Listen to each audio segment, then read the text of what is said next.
सूरज पहुंचा अरविंद जी के बचाने। अब आएगा ना मजा?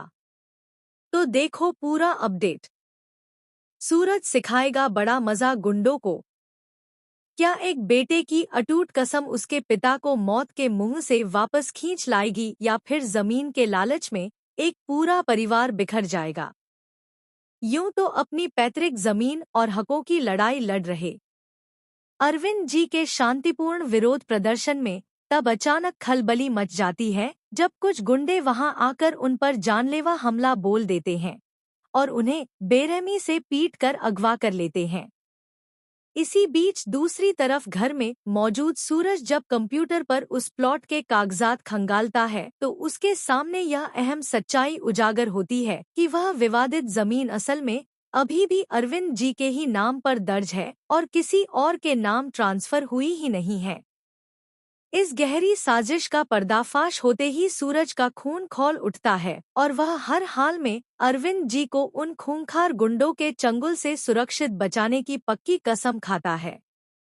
वहीं इन सब तनावपूर्ण घटनाओं के बीच लगातार भारी वजन उठाकर कड़ी मेहनत और कड़ा संघर्ष कर रही ईशा बुरी तरह थक कर बेहोश हो जाती है, जिससे हालात और भी ज्यादा गंभीर हो जाते हैं और सूरज के सामने अपने परिवार को इन मुसीबतों से बाहर निकालने की एक बहुत बड़ी चुनौती खड़ी हो जाती है।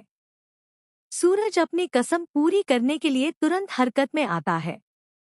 वह सबसे पहले बेहोश ईशा को घर वालों की सुरक्षित देखभाल में सौंपता है और बिना एक भी पल गंवाए अपने पिता अरविंद जी की तलाश में निकल पड़ता है।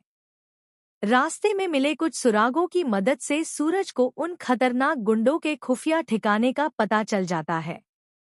जब वह वहां पहुंचता है तो देखता है कि गुंडे अरविंद जी को बंधक बनाकर उन्हें बुरी तरह धमका रहे हैं और जबरन प्रॉपर्टी के पेपर्स पर उनके हस्ताक्षर लेने की कोशिश कर रहे हैं, ताकि वह जमीन कानूनी तौर पर बिल्डर के नाम की जा सके।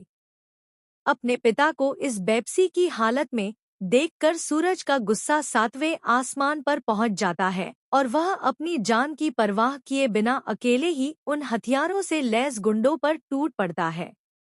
इसी बीच घर पर जब ईशा को धीरे धीरे होश आता है तो उसे सारी सच्चाई का पता चलता है और वह भी अपनी कमजोरी को दरकिनार करते हुए सूरज की मदद के लिए उसी ओर निकल पड़ती है, जिससे यह लड़ाई अब उनके परिवार के सम्मान और अस्तित्व की सबसे बड़ी